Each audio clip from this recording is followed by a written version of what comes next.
Assalamualaikum warahmatullahi wabarakatuh.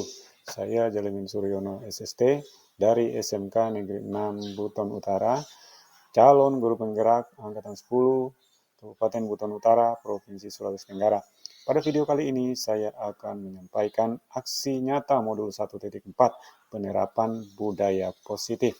Ayo kita saksikan bersama-sama.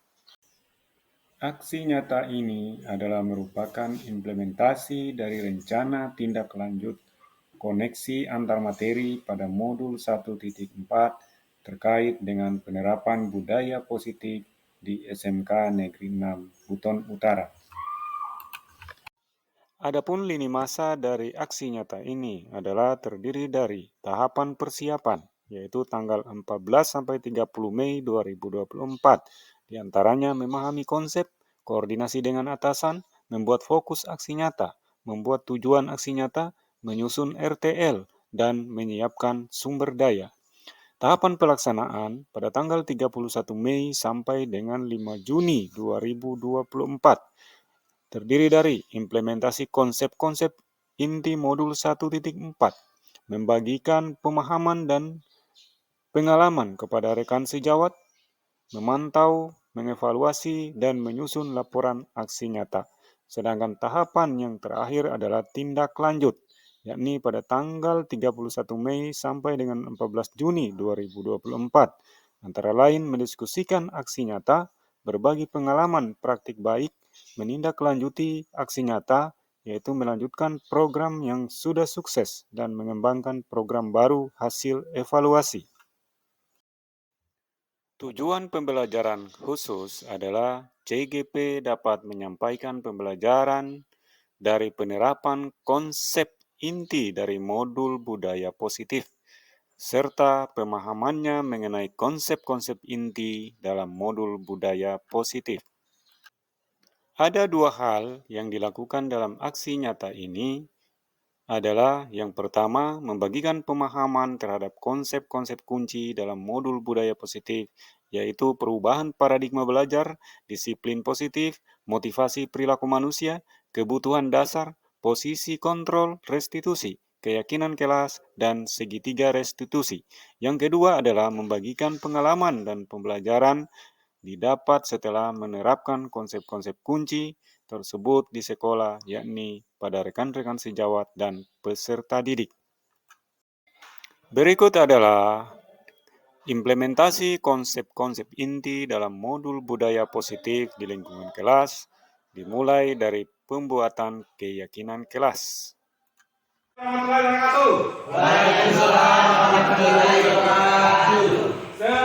pagi. Pagi. Apa kabar semuanya? Baik. Alhamdulillah. Ya, ini pertemuan kita pertama sebelum kita mulai pelajaran hari ini. Ya, mari terlebih dahulu kita berdoa. Doa dipimpin oleh Guntur. Silakan. Baik teman-teman, sebelum kita mulai pelajaran pagi hari ini, marilah kita membaca surat Al-Fatihah di dalam hati masing-masing. Doa dimulai. Doa selesai. Ada yang tahu apa itu keyakinan kelas? Ya, keyakinan kelas adalah sesuatu yang disepakati di dalam kelas oleh semua siswa dengan tujuan agar menjaga ketentraman, kedamaian, dan kenyamanan dalam kelas. Ya, luar biasa. Bagus. Ya. Hari ini kita akan membuat keyakinan kelas. Keyakinan kelas agak beda-beda tipis dengan peraturan. Tapi ini perbedaan. Peraturan kelas biasanya dibuat oleh guru atau sebagian siswa, kemudian disepakati dan ada konsekuensi yang harus dilaksanakan apabila melanggar. Keyakinan kelas ini kita akan buat bersama-sama dan kita sepakati, kemudian kita laksanakan. Saya akan membagikan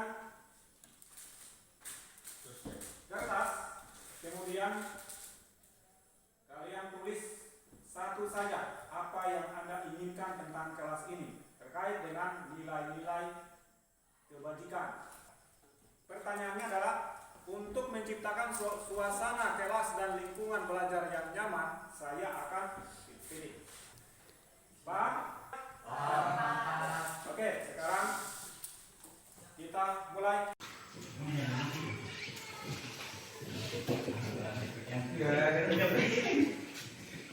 Kami cepat.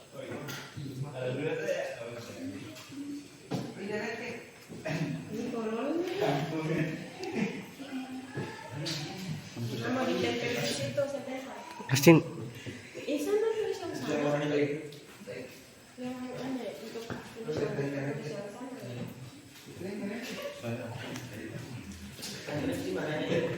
di sini. Sudah? Silakan itu di depan.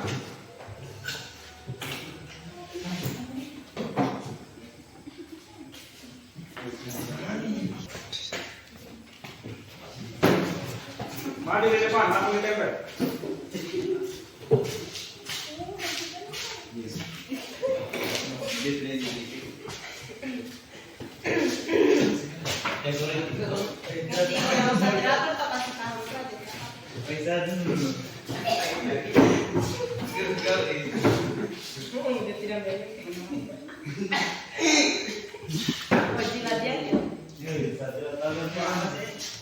Sekarang kita sortir.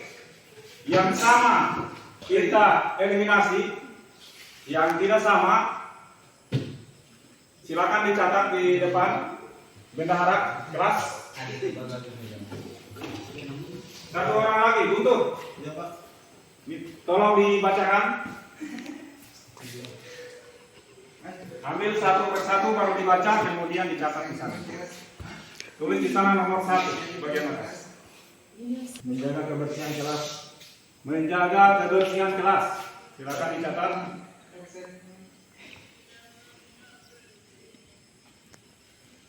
Menjaga ketertiban dan kebersihan kelas. Ya, karena kebersihan tadi sudah dicatat di bagian pertama, yang belum dicatat adalah ketertiban. Setuju? Ketertiban saja kita tulis. Setuju? Setuju. Ya, baik, tulis. Menjaga ketertiban kelas.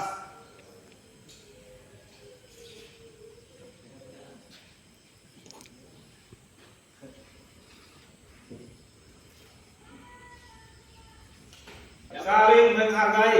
Silakan dicatat.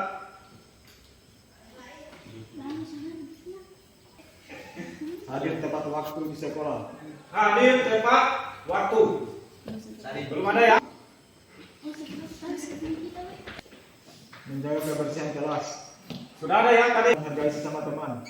Saling menghargai. Berikutnya menjaga kebersihan lingkungan sekolah.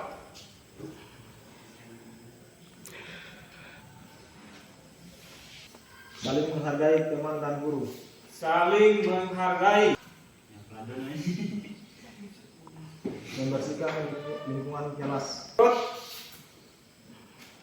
Membersihkan lingkungan sekolah dan ruangan kelas. Sebentar ya. Jadi kita menghasilkan 5 kesepakatan. Kita sepakati bersama-sama.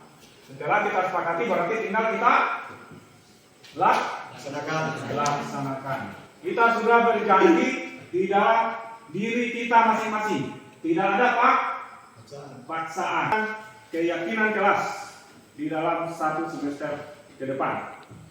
Nanti berikutnya kita perbaharui lagi. Paham ya? Ya. Kita sepakati bersama, kemudian ditandatangani oleh saya sendiri sebagai wali kelas, kemudian ketua kelas, sekretaris dan bendahara. Ya, sepakati dan disetujui oleh seluruh warga kelas 11 teknik pengelasan dan diketahui oleh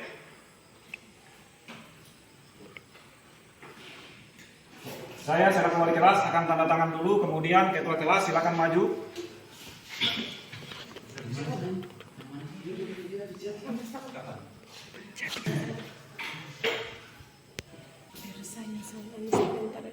Bendahara.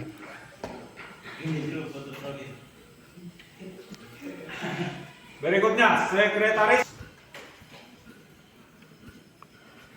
Tanda tangan di atas.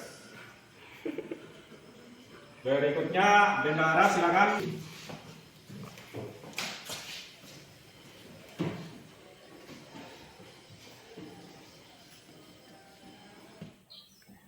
Dari kesepakatan kelas yang telah dibuat menghasilkan 5 poin. Pertama adalah menjaga kebersihan kelas. Kedua, menjaga ketertiban kelas. Yang ketiga, saling menghargai. Yang keempat, hadir tepat waktu. Dan yang kelima, menjaga kebersihan lingkungan sekolah. Selanjutnya adalah video penerapan segitiga restitusi. Waalaikumsalam warahmatullahi wabarakatuh. Semangat pagi. Pagi. Apa kabar semuanya? Baik. Alhamdulillah. Ya, ini pertemuan kita pertama sebelum kita mulai pelajaran hari ini. Ya, mari terlebih dahulu kita berdoa. Doa dipimpin oleh Guntur. Silakan. Baik teman-teman, sebelum kita mulai pelajaran pagi hari ini, marilah kita membaca surat Al-Fatihah di dalam hati masing-masing. Doa dimulai. Doa selesai. Ada yang tahu apa itu keyakinan kelas? Keyakinan kelas adalah sesuatu yang disepakati di dalam kelas oleh semua siswa dengan tujuan agar menjaga ketentraman, kedamaian, dan kenyamanan di dalam kelas. Ya, luar biasa. Bagus. Ya. Hari ini kita akan membuat keyakinan kelas. Keyakinan kelas agak beda-beda tipis dengan peraturan. Tapi memiliki perbedaan. Peraturan kelas biasanya dibuat oleh guru atau sebagian siswa, kemudian disepakati dan ada konsekuensi yang harus dilaksanakan apabila melanggar. Keyakinan kelas ini kita akan buat bersama-sama dan kita sepakati, kemudian kita laksanakan. Saya akan membagikan kertas, kemudian kalian tulis satu saja apa yang Anda inginkan tentang kelas ini terkait dengan nilai-nilai kebajikan. Pertanyaannya adalah, untuk menciptakan suasana kelas dan lingkungan belajar yang nyaman, saya akan pilih. Paham? Oke, sekarang kita mulai.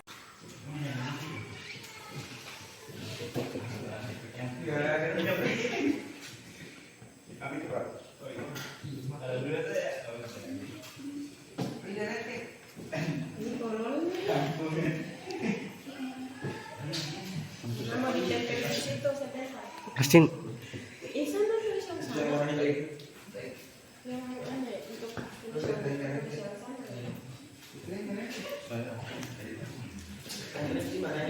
Tulis di sini. Sudah? Silakan dicoba di depan.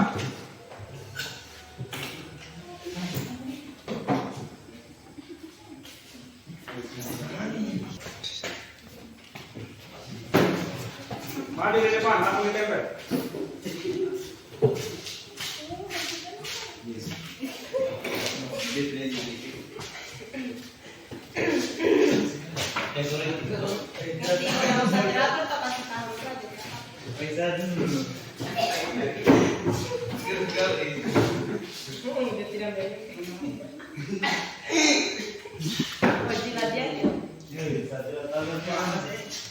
Sekarang kita sortir. Yang sama kita eliminasi, yang tidak sama silakan dicatat di depan bendahara kelas. Satu orang lagi, Guntur. Ya Pak. Tolong dibacakan. Ambil satu persatu baru dibaca, kemudian dicatat di sana. Tulis di sana nomor 1 bagian atas. Menjaga kebersihan kelas. Menjaga kebersihan kelas. Silakan dicatat.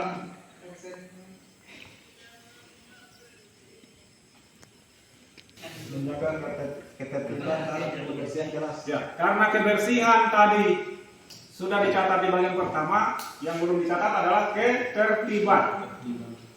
Setuju? Ketertiban saja kita tulis. Setuju? Setuju. Ya, baik, tulis. Menjaga ketertiban kelas.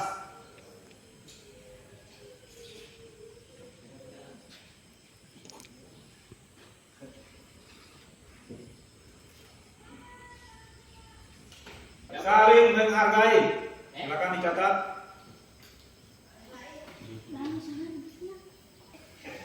Hadir tepat waktu di sekolah. Hadir tepat waktu. Belum ada ya?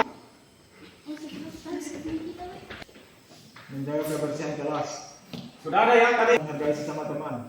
Saling menghargai. Berikutnya menjaga kebersihan lingkungan sekolah.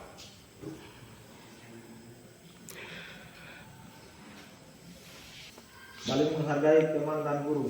Saling menghargai. Membersihkan lingkungan kelas. Membersihkan lingkungan sekolah dan ruangan kelas. Sebentar ya. Jadi kita menghasilkan 5 kesepakatan. Kita sepakati bersama-sama. Setelah kita sepakati berarti tinggal kita laksanakan. Kita sudah berjanji di dalam diri kita masing-masing. Tidak ada paksaan. Keyakinan kelas di dalam 1 semester ke depan. Nanti berikutnya kita perbaharui lagi. Paham ya? Ya. Kita sepakati bersama, kemudian ditandatangani oleh saya sendiri sebagai wali kelas, kemudian ketua kelas, sekretaris dan bendahara. Ya, sepakati dan disetujui oleh seluruh warga kelas 11 teknik pengelasan dan diketahui oleh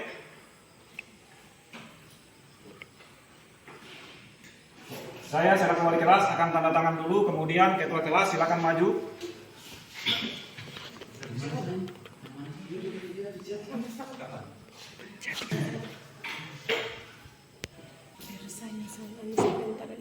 Bendahara.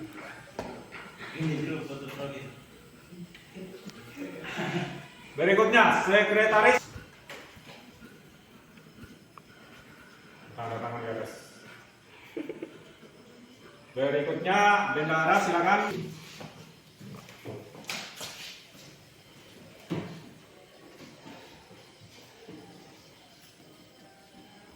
Sedangkan penerapan nilai-nilai kebajikan yaitu menerapkan profil pelajar Pancasila, antara lain beriman, bertakwa kepada Tuhan Yang Maha Esa dan berakhlak mulia. Itu dilakukan dengan sholat 2 secara berjamaah, sholat Jumat secara berjamaah bagi siswa laki-laki, kemudian bernalar kritis. Bernalar kritis dilaksanakan dengan penerapan pembelajaran program basic learning di kelas. Kemudian kreatif dilaksanakan dengan membuat kerajinan yang memanfaatkan bahan dari alam sekitar. Mandiri dilaksanakan dengan kegiatan kepramukaan. Berkebinekaan global dilaksanakan dengan kegiatan mengikuti kegiatan seni, baik itu seni kreasi maupun seni tradisional. Bergotong royong dilaksanakan dengan membersihkan lingkungan sekolah bersama-sama dan membersihkan lingkungan kebun sekolah. Berikutnya adalah tayangan video membagikan pemahaman dan pengalaman yang didapat dengan cara diseminasi budaya positif kepada rekan-rekan guru di SMK Negeri 6 Buton Utara. Assalamualaikum warahmatullahi wabarakatuh.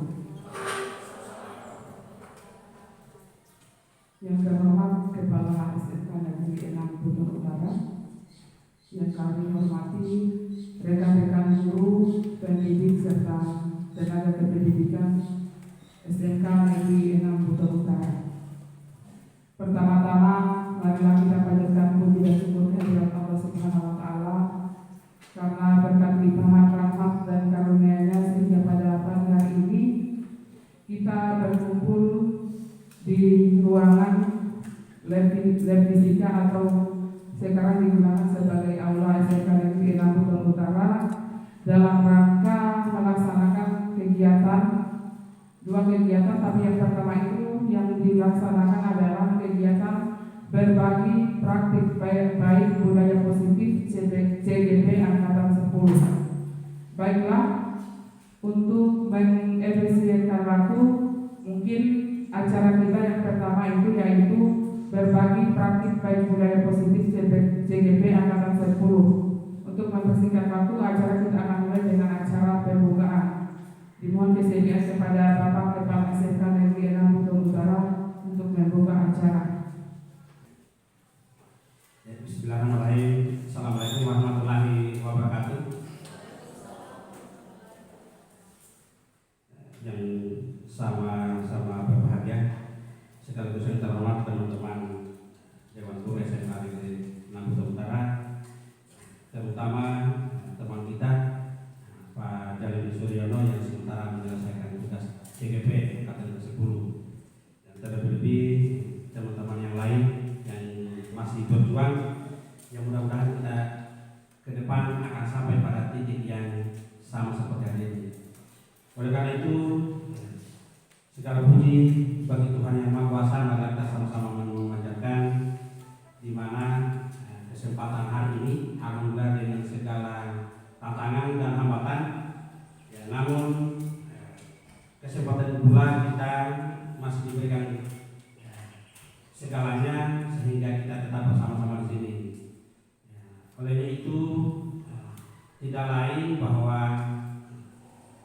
sekarang sudah bulan Juni, hari ini kurang lebih teman kita Pak Jalil Suryono sudah tahap proses menyelesaikan tugas CGP-nya calon guru penggerak angkatan ke-10,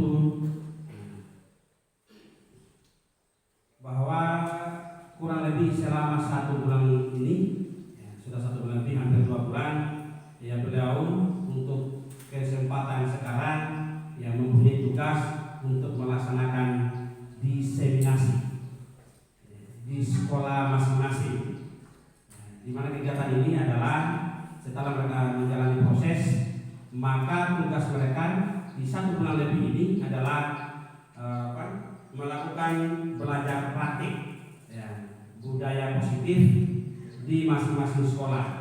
Jadi apa yang mereka dapat, itu dibagikan ke teman-teman di sekolah. Ya. Setelah itu maka kita juga guru-guru yang bersangkutan, harapannya ya kita bisa melakukan apa yang telah mereka lakukan. Ya, jadi ini diimbaskan. Ya, contoh ya, bahwa di CGP itu mereka sudah diajar bagaimana siswa itu mereka belajar merdeka, enjoy, tidak terbebani. Siswa itu merasa rindu dengan pelajaran. Ya, hari ini diimbaskan. Ya, kita juga coba kita rekap, ya, coba kita pelajari dan coba kita lakukan. Ya, insya Allah dengan kegiatan ini kita berharap bahwa beliau mudah-mudahan bisa diselesaikan karena waktunya tinggal 3 bulan lebih. Ya, CGP prosesnya 6 bulan, sekarang tinggal 3 bulan lebih. Kemudian kita juga berbesar harapan bahwa ya, hari ini kita masih guru, ya, masih proses di sekolah yang belum sampai di titik ini, ya, bahwa dengan langkah-langkah ini, dengan tahapan-tahapan begini, dengan proses ini, ya, saya juga selaku pimpinan sekolah, ya, saya tidak puas kalau hanya 1 orang. Sertifikasi akan jalan terus, kita menunggu panggilan lagi yang lain. Ya, terlebih-lebih, ya, kalau bisa semuanya setelah ini, semuanya kalau bisa kita tempuh, ya, kita sebagai CGP. Ya, mudah-mudahan angkatan 11 dan sekolah kita ada lagi. Ya, saya juga akan berupaya sehingga kegiatan ini ya, sampai kita tanggal 15 Juli ini ya, masih berproses dengan laporan di sekolah, terutama juga dengan pos, realisasi dan macam-macam. Ya, Bapak bisa juga saya keluar sebentar.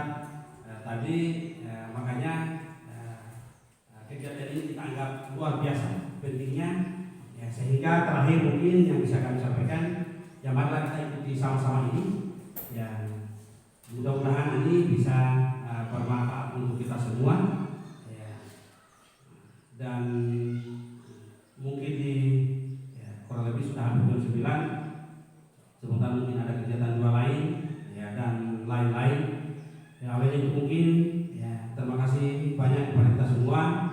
Ya, kesempatan ini dengan ucapan Bismillahirrahmanirrahim, ya, kegiatan diseminasi budaya positif CGP Angkatan 10 SMK Negeri 6 Bintang Utara oleh Bapak Jalimin SST, ya, kita buka dengan resmi. Assalamualaikum warahmatullahi wabarakatuh. Terima kasih, itulah tadi pembukaan dari Bapak Kepala SMK Negeri 6 Bintang Utara. Selanjutnya kita melangkah pada acara selanjutnya, yaitu pemaparan materi kepada Bapak CGP Angkatan 10 Bapak Jalimin Suryono SST GR, kami persilakan.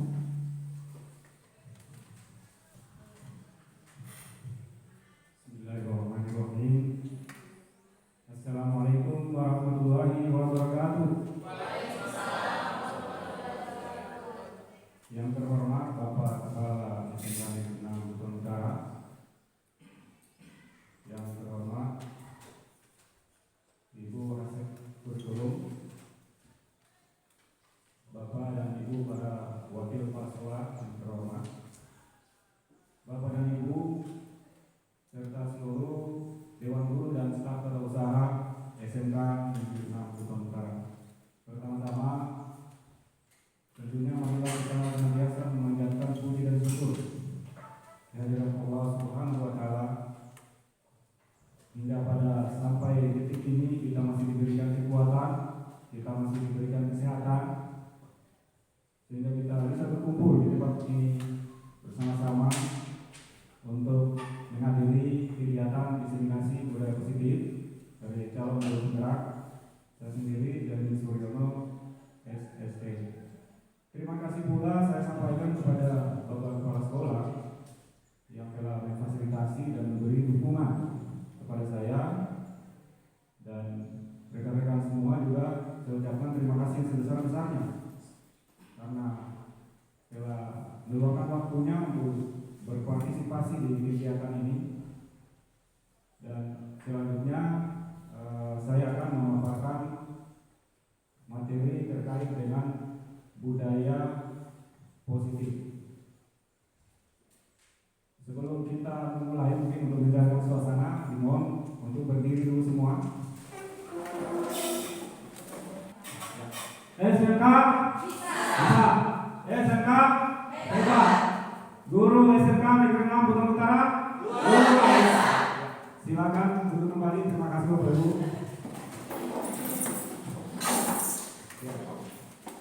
Berikutnya adalah saya akan memaparkan materi. Di sini ada dua yang ingin saya sampaikan. Yang pertama adalah terkait konsep-konsep inti dari budaya positif. Kemudian yang kedua adalah bagaimana penerapannya di sekolah. Dua hal itu yang akan saya sampaikan. Baik Bapak Ibu, sebelum kita memulai kegiatan, kita sepakati dulu namanya kesepakatan kelas, supaya pembelajaran kita ini berjalan dengan lancar. Yang pertama adalah jaga kebersihan. Setuju Bapak Ibu? Setuju. Yang kedua adalah menghargai pendapat orang lain. Setuju ya? Berikutnya adalah berkomunikasi dengan baik dan sopan. Setuju? Yang terakhir menjaga sikap dan perilaku positif. Setuju ya? Ada yang mau tambahkan Bapak Ibu? Ada?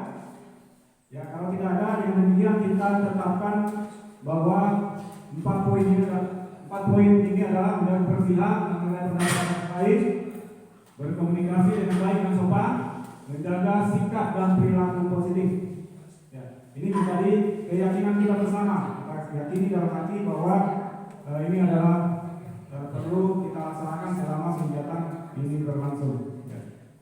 Berikutnya, tujuan pembelajaran CGP dapat menyampaikan pembelajaran dari penerapan konsep inti dari modul budaya positif serta pemahaman mereka mengenai konsep-konsep inti dalam modul budaya positif.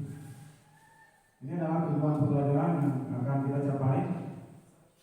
Sebagai pengantar, konsep budaya positif. Budaya positif adalah konsep yang mencakup berbagai nilai, sikap dan perilaku yang mendorong lingkungan yang sehat, produktif, dan harmonis.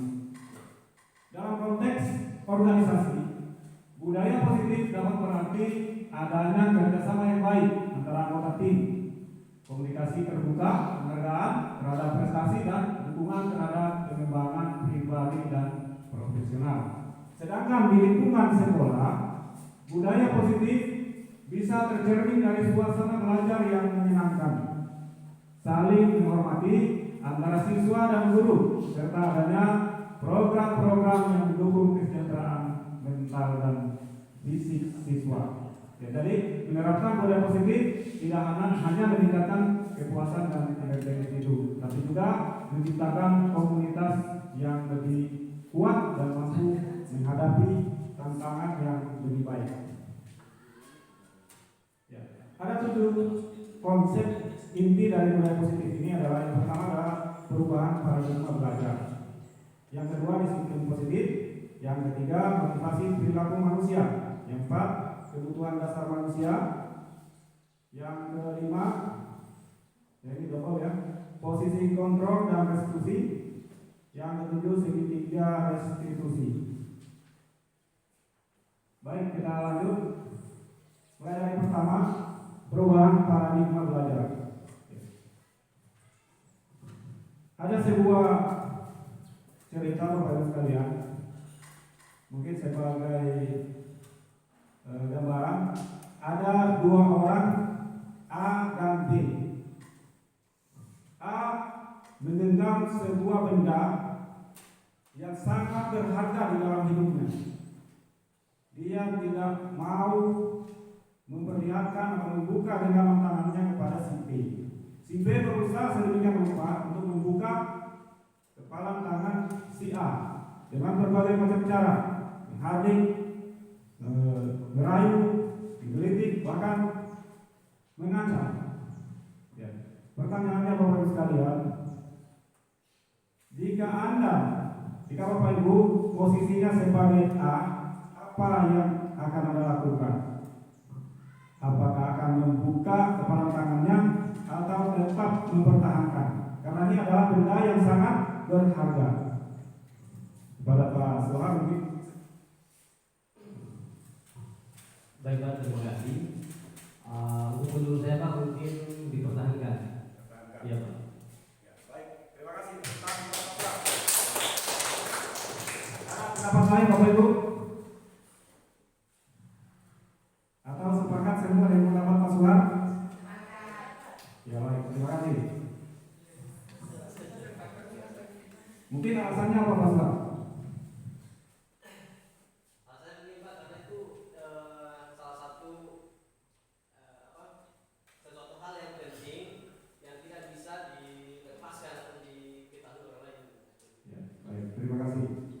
Kita lanjut ya. Intinya kontrol sepenuhnya ada pada diri kita. Kita yang memegang kontrol dan kendali. Seorang psikiater pendidikan, Dr. William Glasser, dalam bukunya Control Theory dan yang kemudian berkembang menjadi Choice Theory, mengatakan bahwa miskonsepsi tentang makna kontrol. Selama ini kita terjadi miskonsepsi, ada ilusi bahwa guru mengontrol murid. Guru mengontrol murid. Artinya ketika guru tidak melakukan kontrol terhadap murid, maka murid mungkin akan melanggar peraturan yang telah ditetapkan oleh sekolah. Ini ilusi Bapak Ibu. Ini adalah miskonsepsi sebenarnya. Kemudian ilusi yang kedua, semua perbuatan positif, efektif, dan bermanfaat. Artinya, semua yang dilakukan oleh guru dalam bentuk membujuk siswa itu bermanfaat. Ya, nanti kita lihat sebentar pada teori kontrol seperti apa. Kemudian ilusi kritik membuat orang merasa bersalah dapat menguatkan karakter. Ya, ini adalah hanya ilusi. Ini berbanding terbalik dengan teori kontrol yang disampaikan oleh psikiater pendidik Dr. William Glasser. Kemudian ilusi bahwa orang dewasa memiliki hak untuk memaksa. Ya. Ini mungkin masih dilakukan sebagian besar sekolah Bapak Ibu dengan memberikan hukuman-hukuman kepada siswa. Nanti kita lihat sebentar, hukuman dan konsekuensi itu berbeda. Hukuman biasanya tidak terencana, secara tiba-tiba, itu namanya hukuman. Kalau konsekuensi sudah disepakati terlebih dahulu, nanti kita pelajari lebih jauh. Ya, bagaimana seorang bisa berubah dari paradigma stimulus respon kepada pendekatan teori kontrol? Ini menurut Stephen R. Covey, prinsip Center Leadership 91 mengatakan bahwa bila kita ingin membuat kemajuan, perlahan sedikit-sedikit ubah sikap atau perilaku Anda. Namun bila kita ingin memperbaiki cara-cara utama kita, maka perlu mengubah kerangka acuan kita. Ubahlah bagaimana Anda melihat dunia, bagaimana Anda berpikir tentang manusia. Ubahlah paradigma Anda.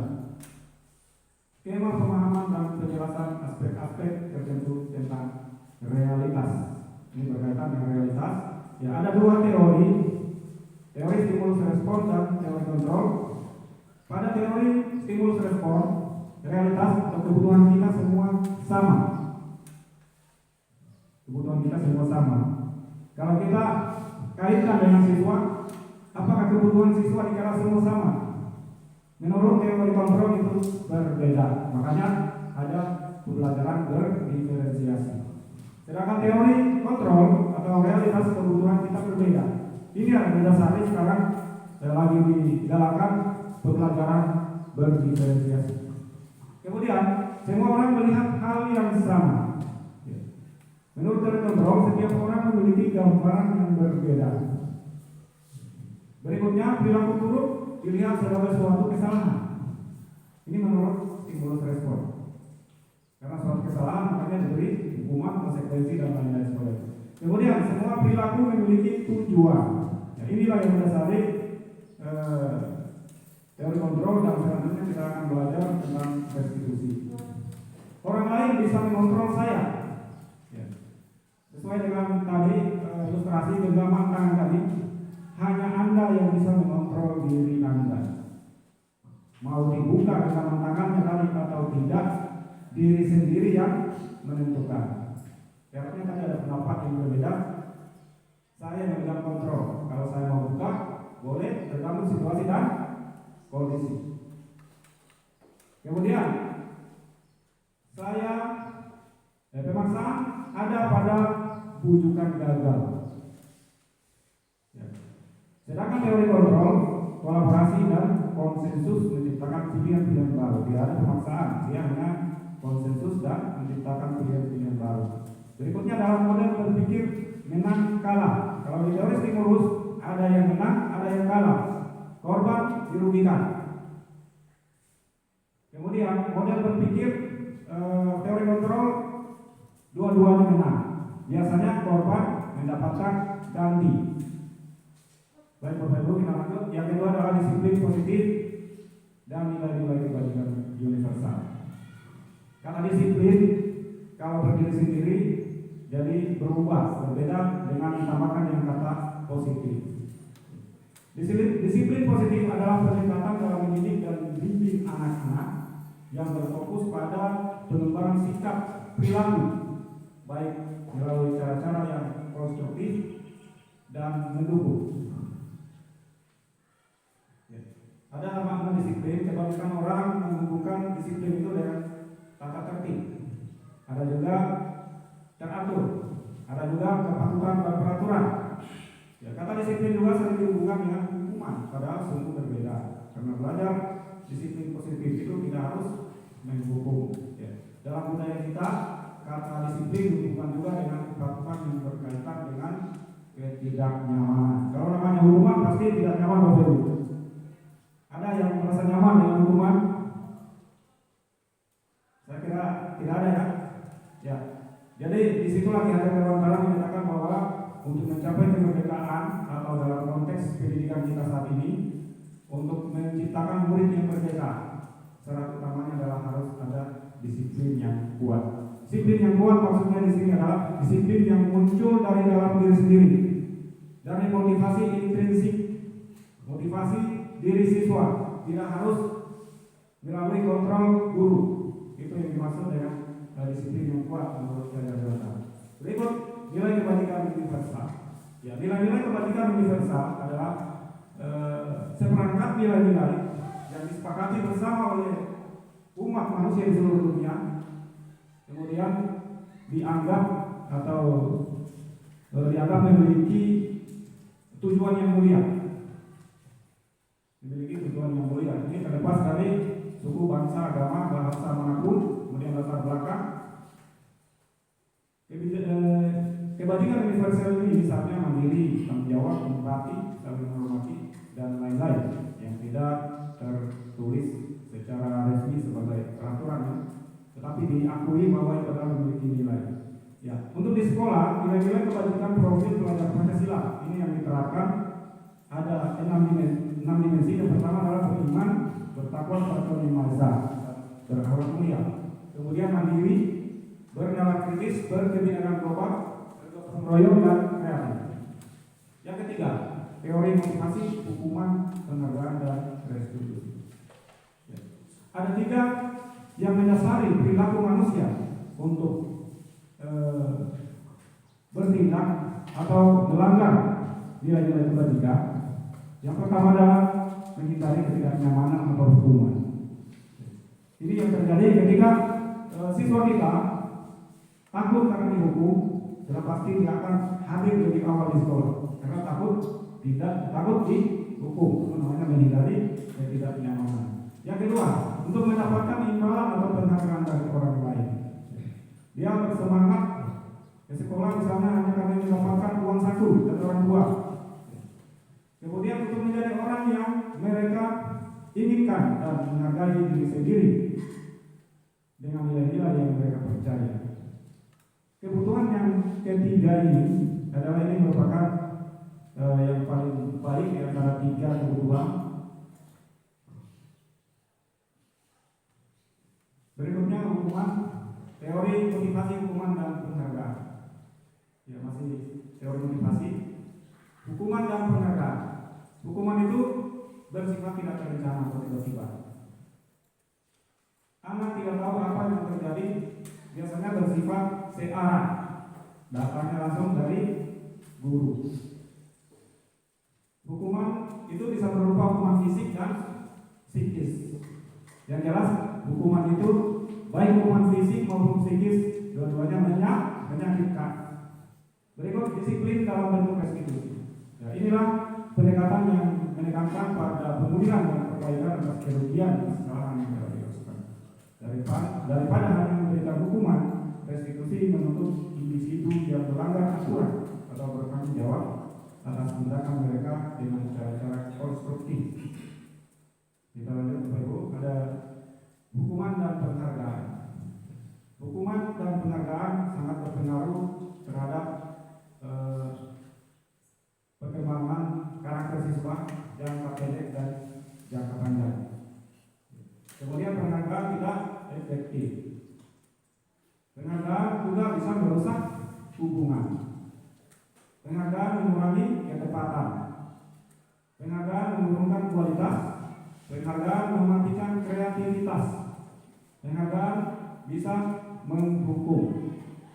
Motivasi dari dalam diri intrinsik. Yang paling bagus adalah yang terakhir, yaitu motivasi dari dalam diri atau intrinsik. Yang berikut,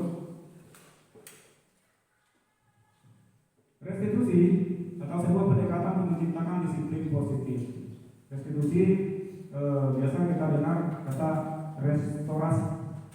Restitusi itu adalah mengembalikan peserta didik ke kelompoknya ketika melakukan sebuah pelanggaran. Dia harus direstorasi, direstitusi supaya bisa bersama-sama kembali dengan teman-temannya memiliki karakter yang mencerminkan nilai-nilai kebajikan. Saya kira nanti yang lain bisa dilihat di bawah ya untuk menghemat waktu dibaca sejenak sebentar menjadi topik diskusi kita terkait dengan restitusi ini. Berikutnya kebutuhan dasar manusia dan dunia berkualitas. Ada 5 kebutuhan dasar manusia. Yang pertama adalah kebutuhan bertahan hidup. Kebutuhan bertahan hidup ini biasanya salah satu yang mendasari murid kita atau siswa kita melakukan tindakan-tindakan yang melanggar nilai-nilai kebajikan.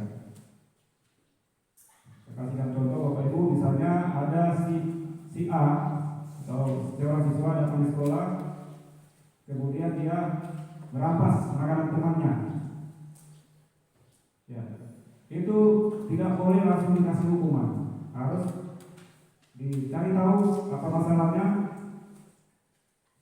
Jangan sampai berkaitan dengan kebutuhan bertahan hidup. Mungkin belum sarapan dari rumah atau bagaimana. Berikutnya, kebutuhan penguasaan. Penguasaan ini, siswa biasanya memiliki karakter yang ingin dilihat temannya lebih hebat. Ya, ini mungkin terjadi pada saya teringat pada siswa kita yang sekarang lulus.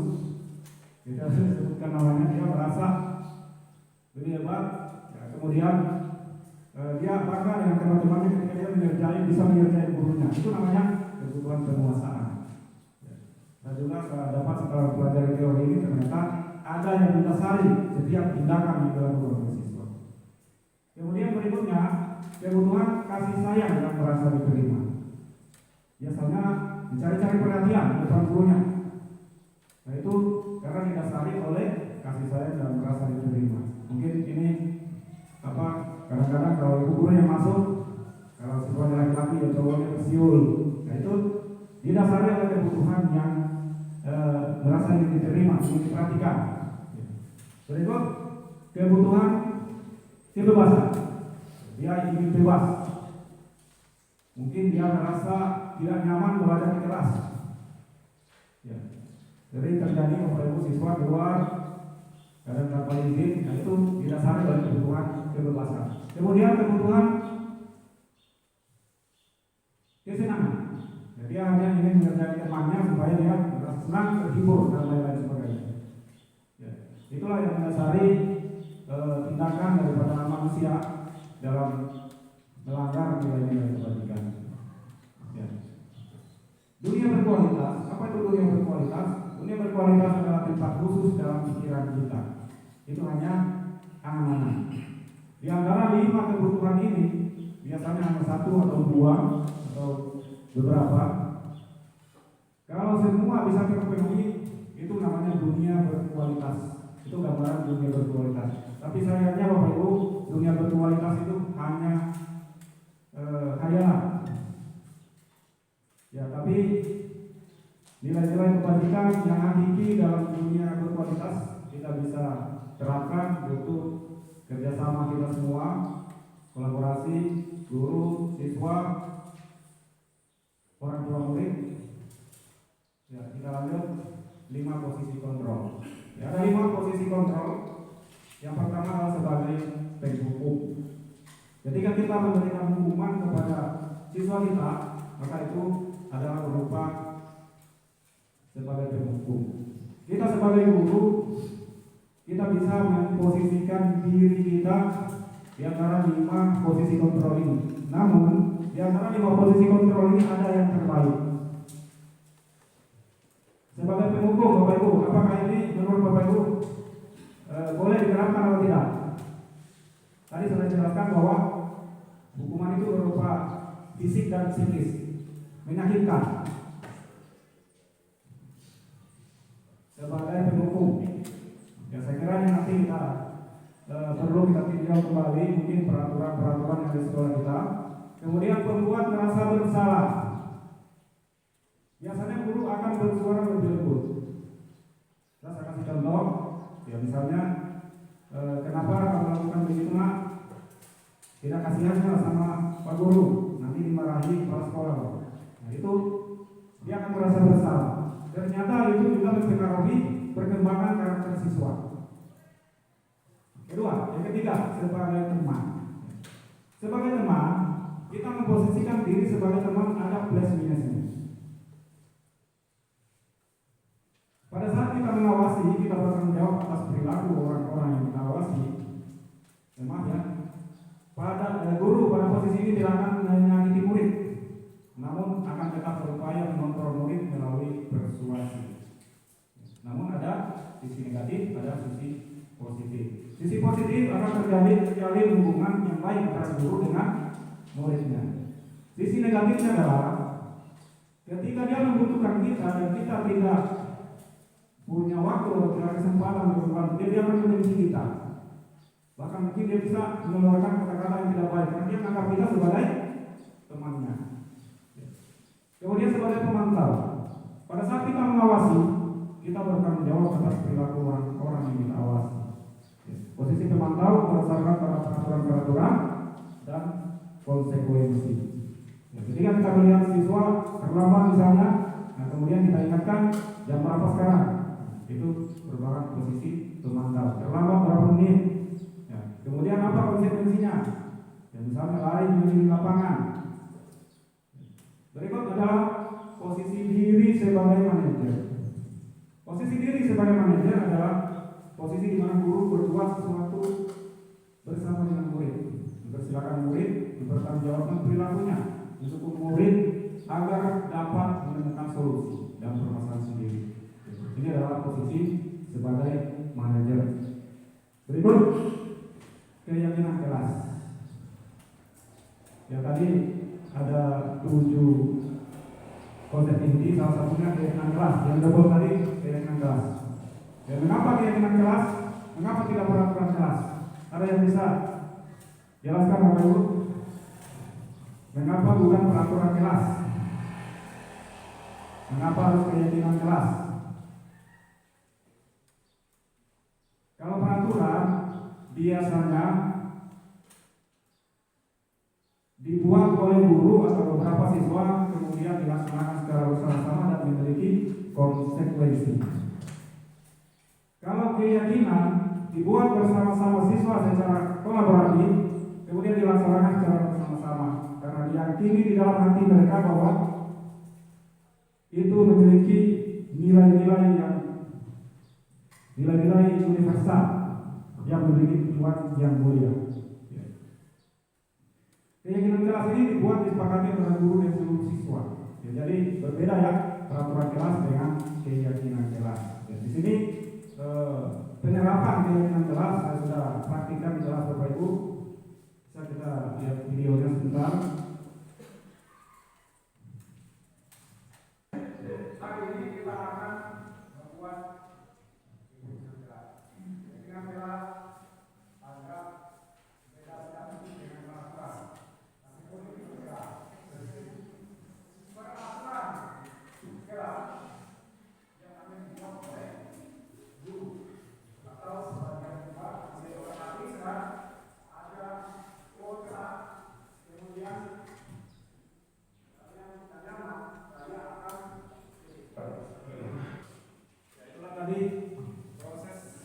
Pembuatan keyakinan kelas di sekolah, di kelas, terutama di kelas 11 teknik penjelasan.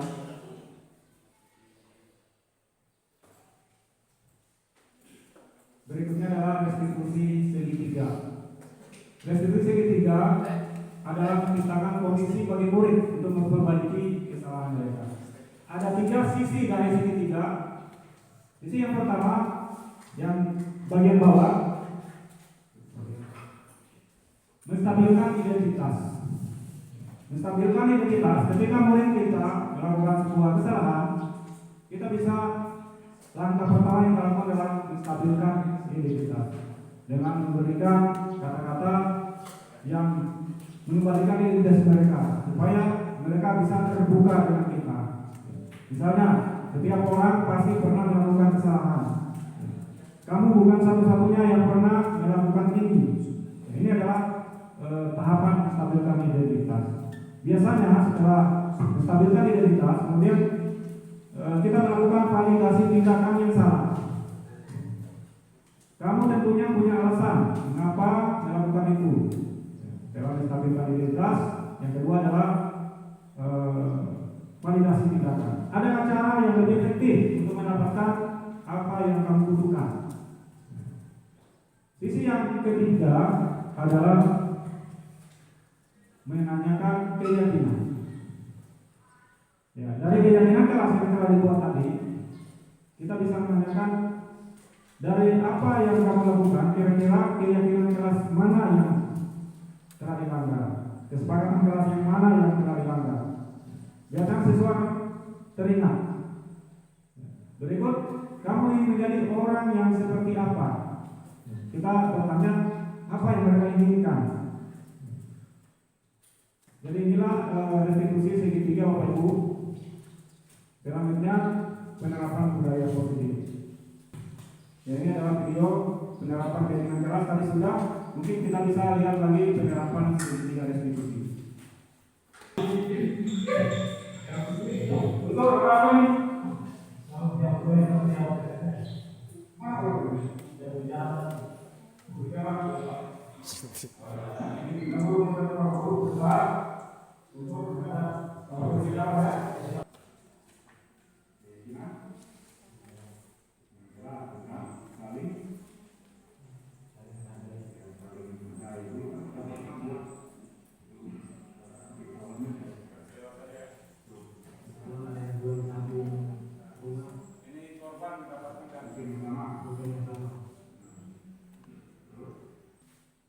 Penerapan nilai-nilai profil pelajar Pancasila di SMA Negeri 6 Sumatera Utara dari ke-6 dimensi. Yang pertama adalah beriman dan bertakwa kepada Tuhan Yang Maha Esa. Saya kira ini kegiatan sudah sering kita lakukan. Kita pernah melakukan sholat duha secara berjamaah. Ya, mungkin ke depannya kita perlu tingkatkan lagi ini untuk kerjasama dari kita semua, guru agama, guru BK, dan baik itu tenaga pendidik maupun tenaga pendidikan. Bagaimana untuk meningkatkan beriman dan bertakwa kepada Tuhan Yang Maha Esa dan berakhlak mulia. Berikutnya adalah bernalar kritis. Bernalar kritis penerapannya biasanya saya lakukan di kelas dengan melakukan pembelajaran dengan berdiskusi kelompok. Memberikan tugas kepada kelompok masing-masing, kemudian diberikan sebuah permasalahan dengan menerapkan pembelajaran berbasis masalah atau PBL, Problem Basic Learning. Kemudian berkebinekaan global. Ya, ini adalah bagaimana murid-murid kita mencintai budayanya sendiri. Ya, ini program-program ini sudah juga kita lakukan. Contohnya kemarin kita melakukan kegiatan pesta panen di sekolah. Nah, itu adalah bagian dari kegiatan berkebinekaan global. Artinya berkebinekaan global ini adalah dengan tetap mempertahankan budaya dan kearifan lokal kita sesuai daerah masing-masing. Ya, kalau di sini kemarin pesta panen, ya dengan pesta panen ini bisa menumbuhkan kecintaan murid-murid kita kepada budayanya sendiri, tanpa memandang rendah budaya luar. Zaman sekarang dengan arusnya derasnya arus globalisasi, ya, dengan adanya budaya lokal mungkin bisa mencari budaya-budaya yang masuk dari luar. Kemudian bergotong royong. Kalau bergotong royong mungkin di SMK Negeri 6 Sumatera Utara ini sudah bisa dilakukan. Luar biasa di sini, bisa perhatikan. Pekerjaan cepat selesai, kerjakan bersama-sama. Misalnya membersihkan kelas. Kemudian pada saat kemarin juga program ketahanan pangan, itu luar biasa. Hutan selebar ini sekejap bersih. Saya juga sampai di sini merasa kayak terkesan.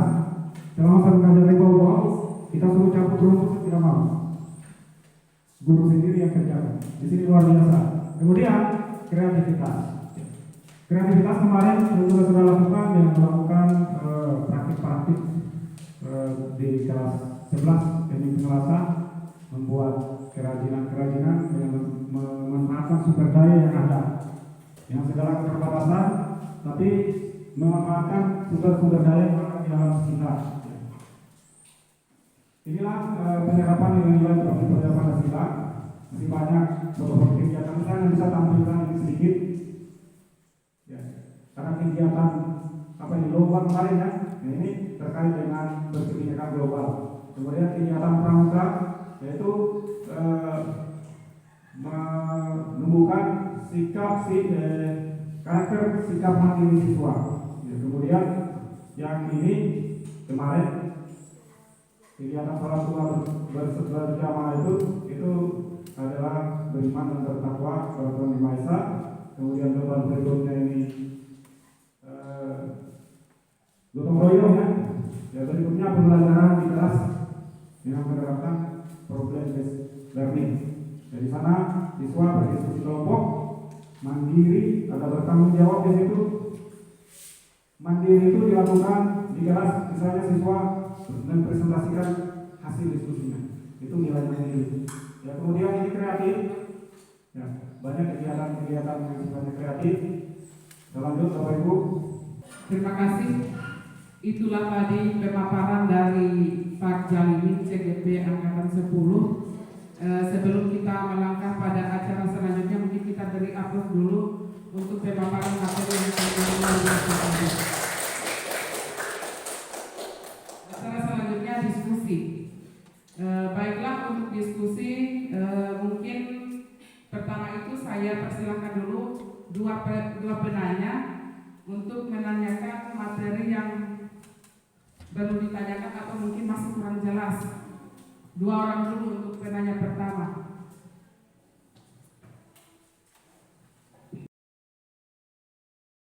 Bismillahirrahmanirrahim. Warahmatullahi wabarakatuh. Alhamdulillah, kebetulan ini materi budaya positif ini masuk dalam aksi nyata saya sebagai guru. Pada kesempatan ini yang saya akan tanya adalah 5 posisi kontrol.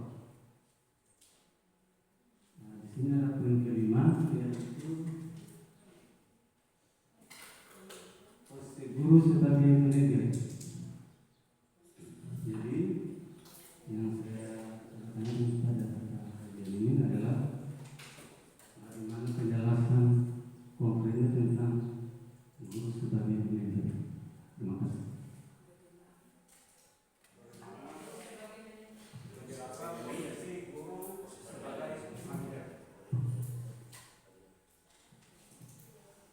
Terima kasih, pertanyaan yang luar biasa. Posisi guru sebagai manajer, ini dijelaskan bahwa posisi di mana guru berbuat sesuatu bersama dengan murid.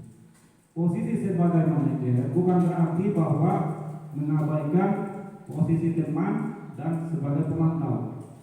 Sebagai seorang manajer tentunya dia sudah paham bagaimana sebagai seorang teman, bagaimana menempatkan dirinya sebagai teman terhadap siswa, kemudian sebagai pemantau.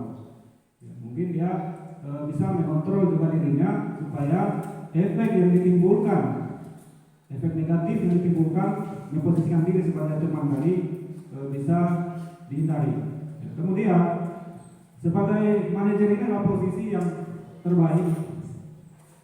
Jadi bersama-sama murid atau siswa yang melanggar nilai kebajikan, atau kata lain melanggar keyakinan kelas atau kesepakatan bersama. Ya, di sini bisa menggunakan dikaitkan dengan posisi segitiga restitusi tadi. Ada 3 tahapan yang dilakukan. Yang pertama adalah menstabilkan identitas.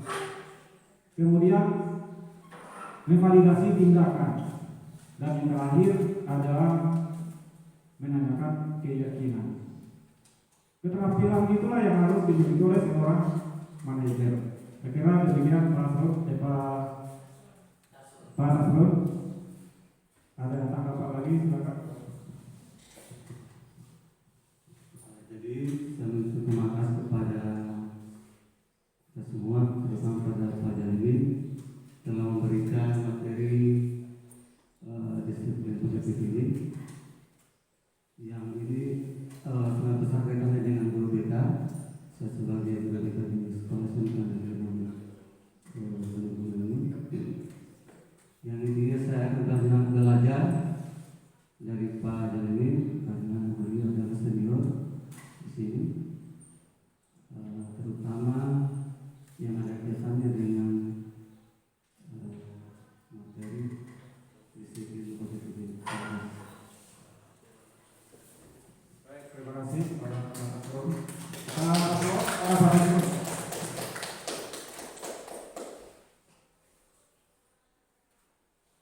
Penanya lagi mungkin dari mewakili ibu-ibu, silakan.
bahwa apa yang dia lakukan, dia melanggar, maka motivasi dari dalam dirinya akan muncul bahwa saya tidak akan melakukan seperti ini karena saya melanggar nilai-nilai ini. Kemudian tentang efektif atau tidak, memang kalau peraturan biasanya efektif, tetapi jangka pendek. Ketika guru tidak menerapkan lagi aturan itu atau lengah, maka mereka penyakitnya akan kambuh. Tetapi kalau keyakinan karena muncul dari dalam dirinya, maka mudah-mudahan karakter murid akan terbentuk secara alami. Kemudian memang dia membutuhkan waktu yang lama. Kalau butuh waktu lama berarti butuh konsistensi dari kita semua.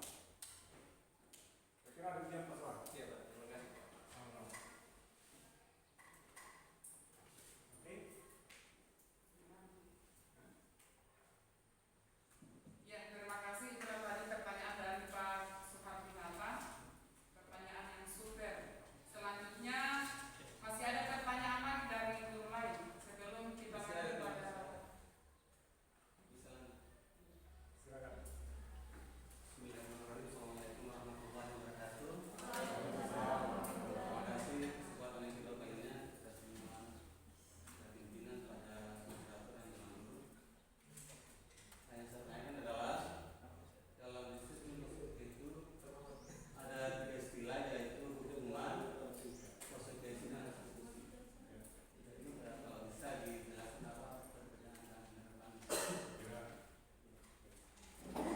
Ya, terima kasih atas pertanyaan dari Pak Asrul. Antara 3, hukuman, konsekuensi, dan restitusi. Mulai dari hukuman. Seperti yang saya paparkan tadi bahwa hukuman itu datangnya tiba-tiba. Biasanya tidak tertulis. Misalnya, siswa datang terlambat, disuruh lari keliling lapangan. Berbeda halnya kalau terlambat misalnya di jam olahraga. Dia terlambat pemanasan 3 putaran. Dia harus menyelesaikan. Itu bukan hukuman, tetapi konsekuensi. Misalnya datang terlambat. Tadi terlambat misalnya 10 menit pada saat pemanasan. Jadi dia harus melaksanakan itu supaya tidak terjadi perbedaan antara siswa yang terlambat dengan siswa yang tidak terlambat. Sekali lagi bahwa hukuman sifatnya mendadak, tidak terencana. Itu namanya hukuman. Kalau konsekuensi sudah ditulis, sudah tercatat, misalnya apa yang tertera di ruangan kantor kita, di situ ada peraturan-peraturan, nah itu namanya peraturan. Peraturan mau tidak mau harus dilaksanakan karena telah disepakati. Tetapi di perubahan paradigma ini, tidak semua peraturan bisa memberikan perubahan yang positif kepada peserta ini. Selanjutnya adalah restitusi. Restitusi ketika murid melakukan suatu pelanggaran, berarti dia keluar dari kelompoknya kan? Keluar dari kelompoknya. Ada perbedaan. Berarti dia harus kita kembalikan ke posisinya semua dengan cara melakukan restitusi sedikit lagi. Tidak semua kasus bisa dilakukan dengan restitusi. Misalnya pelanggaran kasus berat yang melanggar kasus pelanggaran hukum ya, pelanggaran hukum. Nah itu tidak bisa diselesaikan dengan restitusi. Tidak mau itu bagiannya orang hukum. Tapi kalau kasus-kasus lainnya di luar perkara hukum, itu bisa diselesaikan dengan kasus model segitiga restitusi. Terima kasih Pak Tasrul.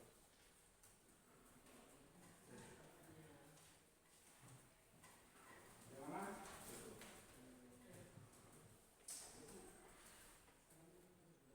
Ya, terima kasih.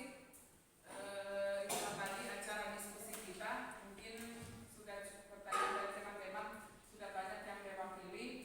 Selanjutnya kita melangkah pada acara yang keempat, yaitu acara post-test. Ya, silakan dibuka infonya Pak Ibu.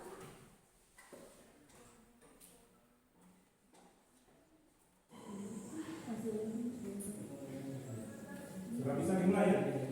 Iya Pak. Ya. 1, 2, 3.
Mencatat 100 kali dalam buku kalimat.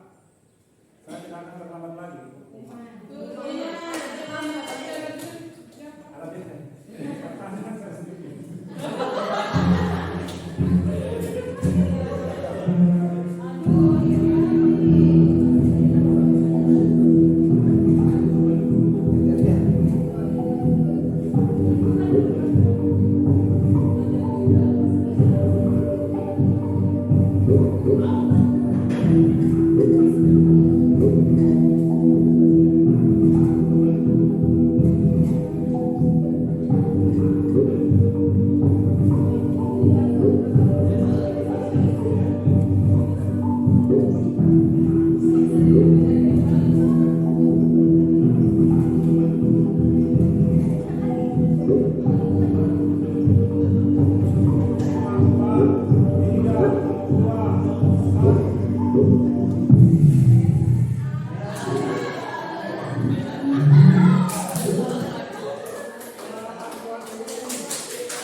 Terima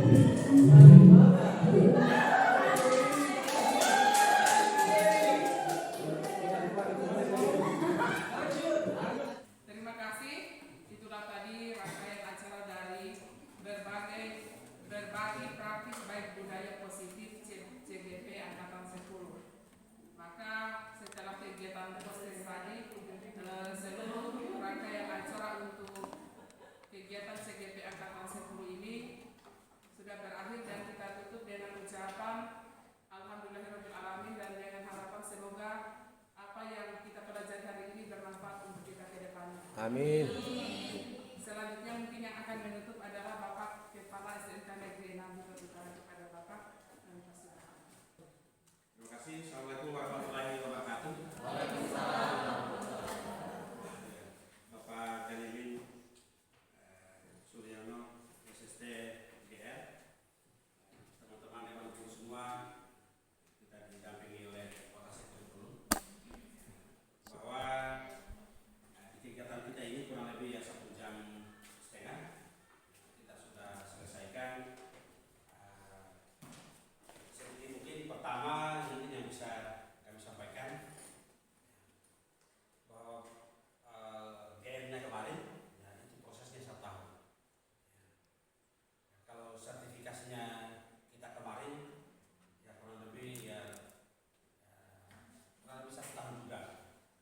Nah, tapi kalau kita hitung secara keseluruhan itu hampir 2 tahun. Kemudian kedua, CGP ini calon guru penggerak. Kalau dulu namanya itu caket dia, salah satunya yang merit. Persyaratan untuk menjadi kepala sekolah dulu caket. Kalau sekarang yang penting sudah guru penggerak, ini sudah terbilang bahwa dia mampu menggerakkan siswa. Kayak tadi itu contohnya di ruangan, kita semua kita sudah mampu, sudah tahu. Hanya kadang-kadang waktu kita belum sempat simpan untuk kita pikirkan itu. Kemudian fasilitas, ya makanya dengan adanya kita ini sudah ada CGP. Ya, marilah kita itu tadi kita selalu berpikir positif, ya, budaya positif berpikirnya kita. Ya, maksudnya tahapannya mereka ini adalah hanya 6 bulan. Sudah CGP. Kalau menjadi kepala sekolah nanti sudah bisa. Kalau dulu kita, saya sendiri itu 3 tahun kita ikut caket, 2017 sampai 2010, lama prosesnya. Mereka ini hanya 6 bulan. Jadi yang bisa kita petik, ya, makanya saya setelah ini kalau ada lagi saya akan yang maju lagi. Satu, bahwa ya, terkait dengan yang sudah disampaikan tadi oleh teman-teman, kurang lebih sudah pas semua disampaikan Bapak Jalimin. Hanya misalnya satu, yang susah sekarang yang kita lakukan, yang guru-guru sekarang kita berbuat adalah tadi pertanyaannya Pak Tasrul terkait dengan kepala sekolah, bagaimana dia sebagai manajer dia mengatur. Jadi itu kalau ada guru yang begini, ya, bagaimana kepala sekolah itu dia pikir dari rumah dia mau tidur kita pikir ini yang guru kemarin ada yang salah. Tetapi tidak bisa saya tegur di depan siswa, pasti akan kecewa, maka akan muncul tingkah yang tidak kita inginkan. Jadi saya tegur bagaimana, usapan di ruangan saya akan ngomong dalam bentuk main-main.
tidak. Kebanyakan kita jalan di besok sekolah baru tak pikir.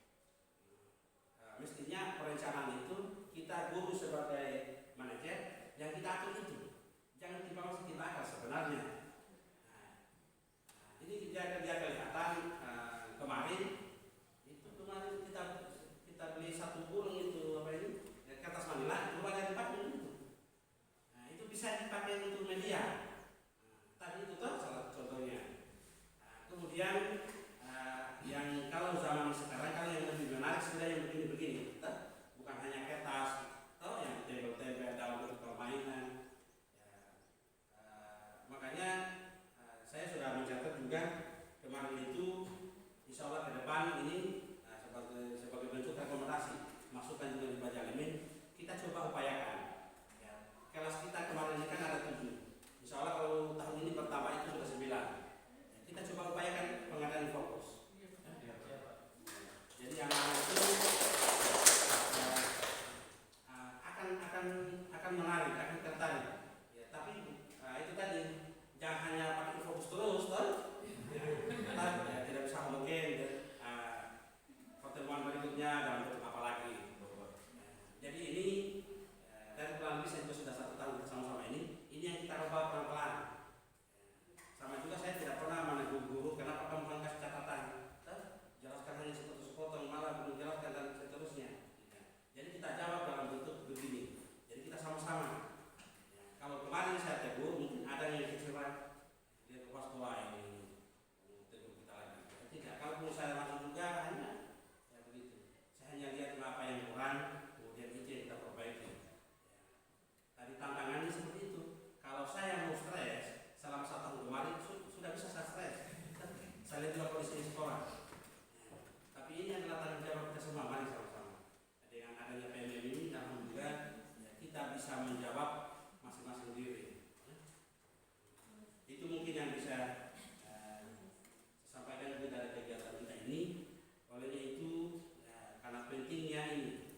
Satu, kalau ada yang mau ingin ajukan, tetap saya kalau rekomendasi ikut supaya kan tidak enak kalau saya pindah kepala sekolahnya belajar ini. Dia juga mau jadi kepala sekolah di bau-bau. Banyak sekolah besar di sana. Teman-teman di sini juga. Kalau perlu keluar dulu di sekolah lain, habis itu kembali. Jadi kalau saya terima kasih. Mungkin kita sudah sama-sama, walaupun sudah begini, kita juga tetap bukannya berlebihan 1,5 jam tadi, tapi luar biasa dia membawa mindset kita ke depan, terutama dalam mengawal kita punya anak-anak. Sejak kita masuk, memang harus kita buat kesepakatan. Sampai terakhir ada hukuman seperti itu kita tidak lanjuti. Saya pikir ini bukan hanya begitu, tapi mari kita berpikir positif yang lain, kira-kira dalam bentuk apa lagi. Apalagi ini ada guru PP ini kita 2 orang. Dalam penyelesaian kasus-kasus seperti ini hanya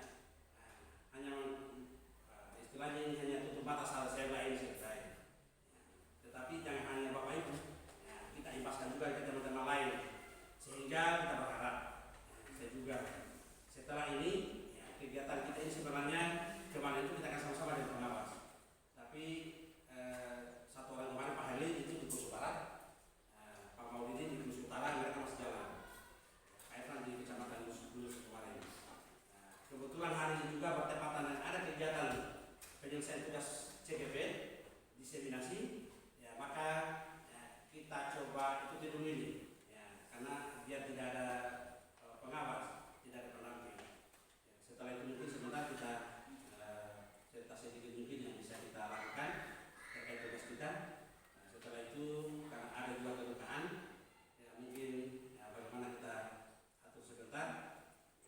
Mungkin selesai Jumat kita ke sana mungkin masih cerita kita bisa ini dan ada bentuk apa. Sebentar mungkin kita pikirkan sama-sama.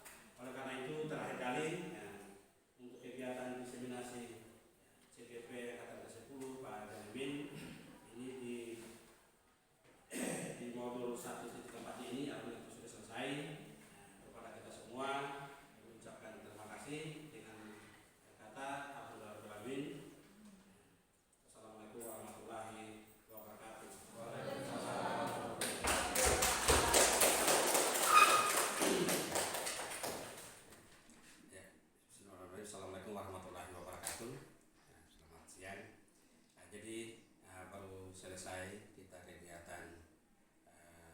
diseminasi CGP Angkatan ke-10 atas nama Pak Jalimin Suryono SST GR. Ya, alhamdulillah dengan kegiatan tadi bahwa beliau sudah mampu menggambarkan untuk bagaimana kita belajar praktik, berbagi, dan alhamdulillah untuk mampu diimbaskan kepada teman-teman guru lain ya, bahwa sebagai bapak ibu guru, bahwa mulai dari gambaran tadi masuk di kelas ya, yang dimana bisa dilakukan dengan atau dimulai dengan ada kesepakatan kelas, habis itu bagaimana proses pembelajaran yang tidak homogen ya, jadi banyak media yang dipakai tadi itu juga sudah jelas, sampai pada penanganan kasus. Ada siswa-siswi yang melakukan hal yang tidak seharusnya di sekolah, di dalam ruangan, alhamdulillah sudah dicontohkan tadi. Jadi kami dari pihak sekolah SMK Negeri 6 Buton Utara sangat berterima kasih ada CGP yang lulus, yang berproses, dan tadi kita sudah rasakan, kita sudah ikuti, sudah cermati sama-sama. Ya, alhamdulillah terima kasih. Mudah-mudahan proses CGP Pak Jalimin Suryono SST GR ini ya, bisa diselesaikan sampai di tahap akhir, ya kurang lebih tinggal 3 bulan lebih lagi. Ya, kami dari SMK Negeri 6 Utara mengucapkan terima kasih. Assalamualaikum warahmatullahi wabarakatuh. Bismillahirrahmanirrahim. Assalamualaikum warahmatullahi wabarakatuh. Jadi setelah mengikuti kegiatan tadi yang diselenggarakan oleh Pak Jalimin Suryono SST GR, di mana Pak Jalimin tersebut sudah mampu memberikan pemahaman kepada kami sebagai pendidik. Dalam hal ini ada beberapa hal yang saya ikuti tadi terkait aturan yang dalam hal ini terkait aturan dalam kelas, yaitu di situ tadi ada disebutkan ada 2, yang dimana yang pertama itu keyakinan dan yang kedua kesepakatan. Jadi di sini dari pemaparan beliau tersebut dia mengambil yang satu topik yaitu terkait keyakinan kelas. Jadi di sini memberi lagi lebih pemahaman kepada kami sebagai pendidik untuk lebih mengembangkan ilmu dengan banyak lagi belajar dan mendengarkan apa yang akan dipaparkan lagi selanjutnya dari materi yang sudah diberikan sebelumnya oleh Bapak Jalimin Suryono SST GR. Terima kasih. Bapak dan Ibu guru hebat, demikianlah video aksi nyata modul 1.4. Lebih dan kurangnya mohon dimaafkan. Dan saya akhiri dengan ucapan billahi taufiq wal hidayah. Wassalamualaikum warahmatullahi wabarakatuh. Salam guru penggerak.